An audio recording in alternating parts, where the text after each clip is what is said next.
YCP అధినేత జగన్ సంచలన నిర్ణయాలు తీసుకుంటున్నారు. మొన్నటి ఎన్నికల్లో ఓడిపోయినా తర్వాత మళ్లీ గ్రౌండ్ స్థాయిలో బలోపేతం అయ్యేందుకు వైసీపీ ప్రయత్నాలు చేస్తోంది. దీనికి తగ్గట్టుగానే వైసీపీని గ్రౌండ్ లెవెల్లో బలంగా తయారు చేసేందుకు జగన్ సంచలన నిర్ణయాలు తీసుకుంటూ ముందుకు వెళ్తున్నారు. యంగ్ లీడర్లకు అవకాశమిచ్చే దిశగా అడుగులు వేస్తున్నారు. తాజాగా బైరెడ్డి సిద్ధార్థ్ రెడ్డికి ప్రమోషన్ కూడా ఇచ్చారు జగన్. యూత్ అలాగే మాస్ ఫాలోయింగ్ ఉన్న బైరెడ్డి సిద్ధార్థ్ రెడ్డికి వైసీపీ ఆంధ్రప్రదేశ్ రాష్ట్ర యువజన విభాగం వర్కింగ్ ప్రెసిడెంట్గా అవకాశమిచ్చారు వైఎస్ జగన్.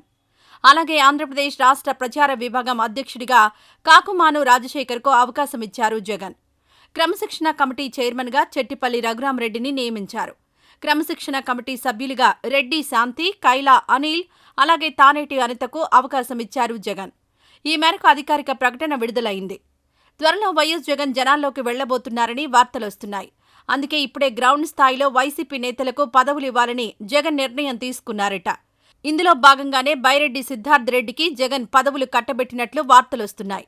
మరి జగన్ తీసుకున్న నిర్ణయాలు ఎంతవరకు వర్కౌట్ అవుతాయో చూడాలి.